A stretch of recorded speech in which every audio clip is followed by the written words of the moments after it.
In the spring of 2024, tornadoes have become especially frequent, creating deadly whirlwinds that destroy everything in their path. Sometimes these powerful storms are so intense that they even strip away the top layer of grass. Every year, the US suffers from these natural disasters, with hundreds and sometimes thousands of lives lost. But why are there so many tornadoes in the US? And why do people continue to live in these areas? Can tornadoes be stopped? Which tornadoes are the most destructive? Let's find out.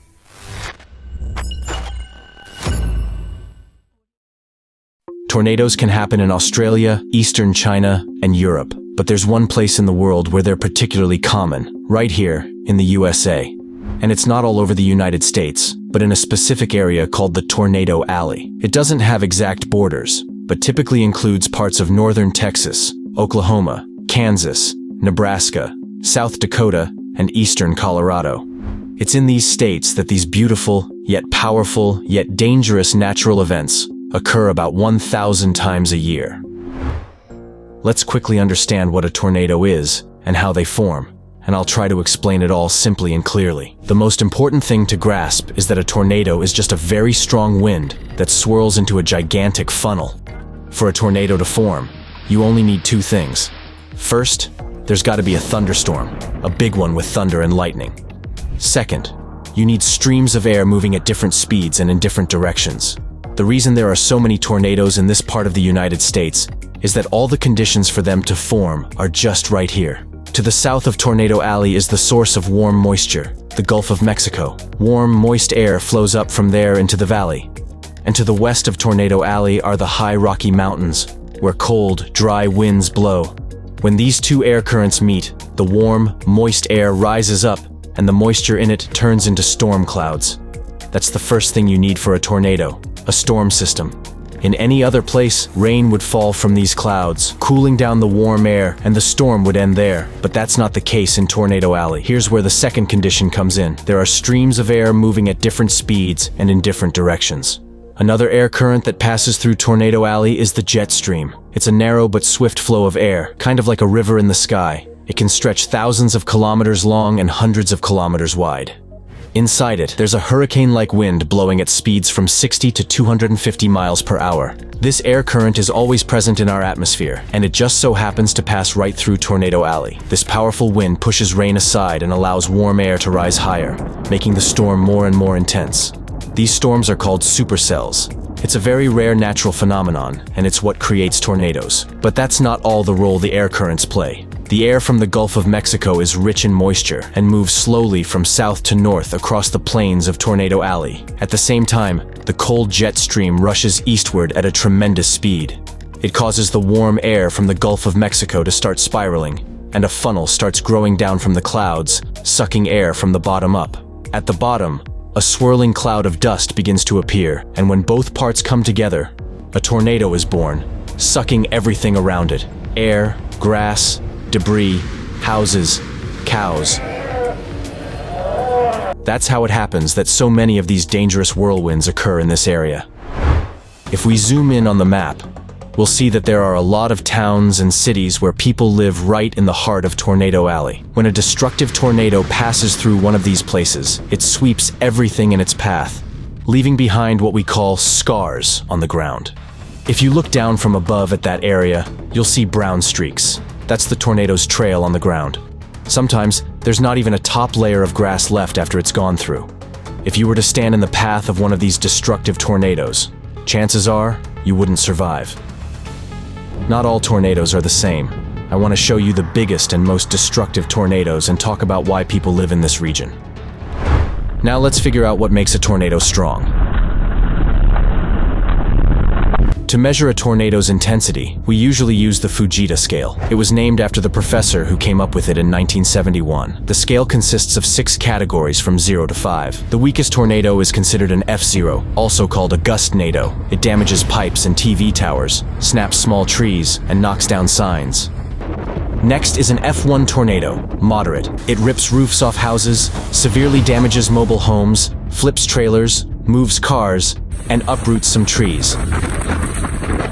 Following in intensity is an F2 tornado. Significant. It tears off house roofs, shatters windows, destroys mobile homes, uproots large trees, and can overturn freight cars. Oh my God, it's like right in front of, oh my. An F3 tornado is strong. It can tear off house roofs, break parts of vertical walls, derail trains, uproot most trees, lift heavy cars into the air, and demolish building structures. The next ones are the most serious and destructive tornadoes. An F4 tornado is devastating. It lifts entire lightweight houses into the air, flattens sturdy house frames, moves cars a significant distance, and damages tall buildings. It can carry heavy cars up to 328 feet away. The most devastating tornado is an F5. It rips sturdy houses off their foundations and carries them over considerable distances, tears up asphalt, damages skyscrapers. There's also a theoretical F6 category, where wind speeds match the speed of sound. But no tornadoes of this intensity have been recorded yet, because it's challenging to measure the maximum wind speed near these tornadoes. No meteorological instruments survive near them. First, let me tell you about one of the most destructive tornadoes. In 1925, a terrible natural phenomenon occurred. A tornado of category F5 swept through 3 states, Tennessee, Kentucky, and Indiana, claiming the lives of nearly 750 people and injuring 2,300. It traveled a distance of 219 miles and had a diameter of 2.5 miles. It destroyed everything in its path: small towns, big cities, farms, and roads. It was one of the most terrifying natural disasters in U.S. history, and this super tornado claimed more lives in the U.S. than any other tornado. It was called the Tri-State Tornado. That's Oklahoma. It was in this state in 2013 that a destructive F3 tornado hit the city of El Reno. It claimed the lives of 8 people, injured 150, and caused $40 million in damage. Oklahoma is one of 16 states in the so-called Tornado Alley that divide the eastern and western U.S. Residents of Oklahoma are unofficially called Okies, short for Oklahomans, and Oklahoma is the unofficial tornado capital. This city, the capital of the state, is called Oklahoma City, the largest city in the state. Today in Oklahoma, scientists who actively study tornadoes and chase after them, they are called tornado chasers. Tornado chasers have all the mechanisms to determine where a tornado might appear, go there, and study these dangerous whirlwinds. We're driving the tornado. Stop, stop, stop! We're inside down! Rockets with sensors that they launch into tornadoes, sensors and displays showing wind speed and direction in real time, and top-notch computers. Scientists chase tornadoes in a special car covered with additional steel armor. When necessary, using pneumatic suspension, the car can lower closer to the ground and release special spikes to give the car additional stability and avoid overturning from strong winds. This car is also equipped with additional armored glass that extends when needed. The cost of such a car is approximately $750,000. That's like 33 Toyota Corollas. In the southwest of the United States, nestled amidst the Rocky Mountains, lies one of America's largest states, Colorado. Its unusual rectangular shape, mountainous terrain, dry climate, and rich history are its hallmarks. It's a fairly large state, ranking 8th in size, but only 22nd in population among all U.S. states. Nearly 5.5 million people call Colorado home. It was in this state in 2007 that a destructive F3 tornado occurred, named the Holly tornado. It demolished numerous buildings, killed 5 people, and injured 26. Tornadoes regularly occur in this state. Radio broadcasts interrupted all movies due to this warning. The National Weather Service has issued Tornado Watch 196 in effect until 8 p.m. Mountain Daylight Time for the following areas. In Colorado, this watch includes 11 counties in east-central Colorado, Elbert. When a tornado approaches a residential area, a warning siren is activated.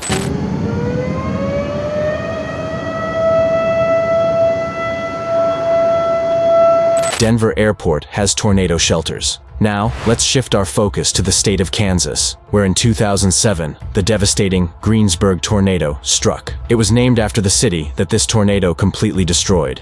The tornado was classified as a rare F5. Now, let's address why so many people live in tornado-prone areas. The answer is simple. These are good states to live in. If nobody lived in these states, a huge part of the continent would remain uninhabited. People live in this region, growing plenty of food because of its excellent fertile soil. Texas, Oklahoma, and neighboring states are often referred to as the land of God because of the sunny weather and fertile soil. Unfortunately, science has yet to discover reliable methods to stop tornadoes. There are many conspiracy theories, but none have been proven. So, people simply adapt to life in Tornado Alley. Local residents take various measures to strengthen their homes to make them more resistant to hurricane-force winds and the destructive effects of tornadoes. One common approach is to use reinforced materials when building or renovating a house. This can include installing reinforced doors and windows, using stronger roofing and wall materials, and reinforcing the foundation. Building shelters is one of the most common means of protection.